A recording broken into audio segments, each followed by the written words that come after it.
వాళ్ళ క్యాస్ట్ పైన ఆపరేషన్స్ జరిగినాయి, దాని గురించి రిజర్వేషన్స్ పెట్టారు, వాళ్ళకు కూడా ఆపర్చునిటీస్ ఉండాలి, సేమ్ ఈక్వల్ లెవెల్లో పెడదామని అనుకుంటారు అని ఒక సిచ్యువేషన్ ఎగ్జాంపుల్ తీసుకొని రమేష్ సురేష్ ఉన్నారు, జనరల్ క్యాస్ట్ ఎస్టీ క్యాస్ట్, వాళ్ళకి ఈక్వల్ ఫైనాన్షియల్ సపోర్ట్ ఉంది, ఈక్వల్ ఇంటలెక్చువల్స్ ఉన్నాయి, ఈక్వల్ సీట్స్ ఉన్నాయి, అన్నీ ఈక్వల్ వచ్చినాయి.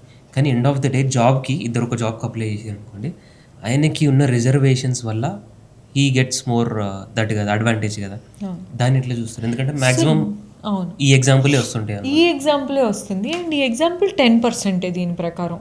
సో అంతే కదా, ఇప్పుడు తెలంగాణలో ఈ ఎగ్జాంపుల్ ఏంటి 10%. సో దానికి వీళ్ళు ఏమంటున్నారంటే మీరు క్రీమీ లేయర్ అనేది తీసుకురండి అంటున్నారు. ఎందుకంటే విత్ ఇన్ ఎస్సీస్ కూడా వీళ్ళు ఫైండ్ చేసింది ఏంటంటే ఎస్సీస్లో కూడా టాప్కి బాటమ్కి చాలా డిఫరెన్స్ ఉంది.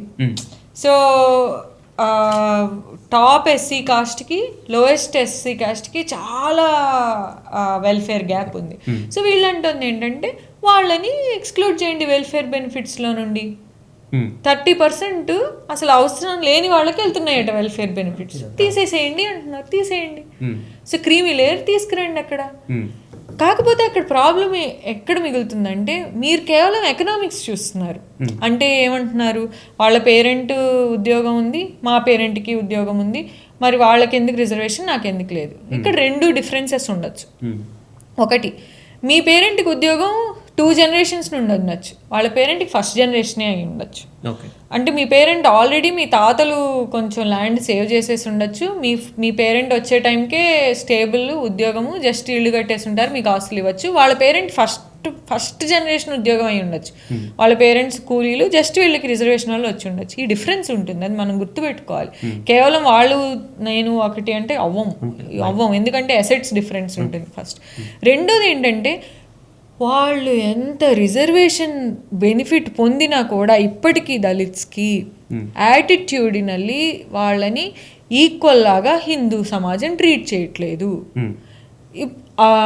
రీసెంట్గా నా ఫ్రెండ్స్ కొద్దిమంది మాట్లాడుతున్నారు, వాళ్ళు ఐఐటీలో చదివిన వాళ్ళు.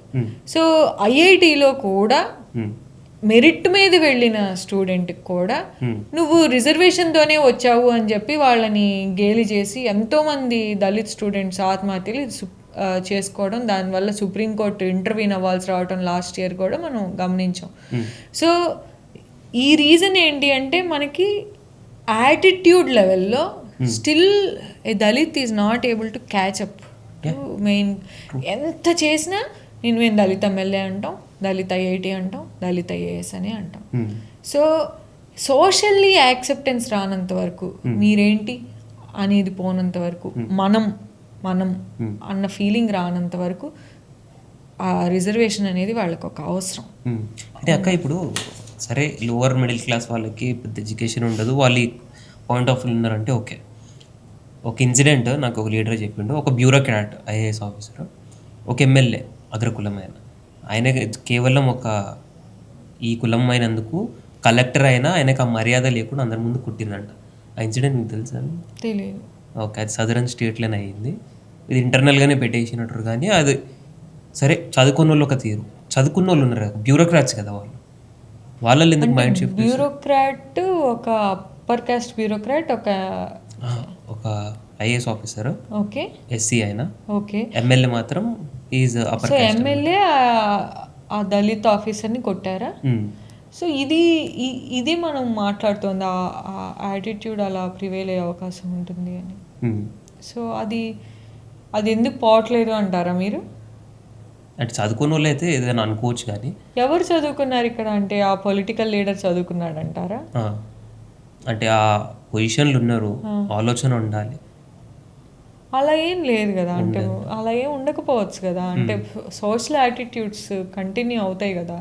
సో ఇక్కడ ఐ థింక్ హరగోపాల్ సార్ అనుకుంటాను ఒక వెరీ ఇంపార్టెంట్ పాయింట్ చెప్పారు. చాలాసార్లు దళిత్స్ మీద అటాక్స్ జరిగినప్పుడు మనం దాన్ని ఇదేమి కాస్ట్ గొడవ కాదు కదా అంటాం. యాక్చువల్ కాస్ట్ గొడవ అయి ఉండకపోవచ్చు నిజంగానే, కానీ వాళ్ళని ట్రీట్ చేసే విధానం ఎలా ఉంటుందంటే నీ కాస్ట్ వాడు ఇలా చేస్తాడా అన్నదాన్ని బట్టి ట్రీట్మెంట్ ఉంటుందన్నమాట. సో ఇద్దరు కొట్టుకుంది ల్యాండ్ గురించే అయి ఉండొచ్చు, ఆర్ పార్కింగ్ గురించే అయి ఉండొచ్చు, క్యూలో నుంచున్నావా లేదా అయి ఉండొచ్చు. బట్ వైలేట్ చేస్తే నేను వైలేట్ చేయాలి కానీ నువ్వెలా వైలేట్ చేస్తావు?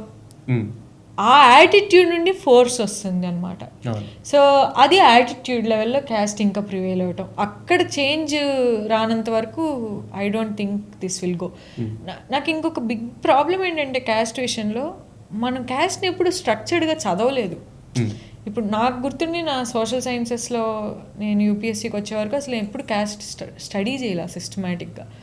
మనకి క్యాస్ట్ అనేది ఇంట్లో అమ్మ వాళ్ళు ఏం చెప్తారు, బయట సినిమాల్లో ఏం చూపిస్తారు, తెలుగు సినిమాలో అది కూడా చూపించారు, కనీసం తమిళ సినిమాల్లో అయినా అసలు ఒక కాన్షియన్స్ ఉంటుంది, తెలుగు సినిమాల్లో అసలు అది కూడా ఉండదు.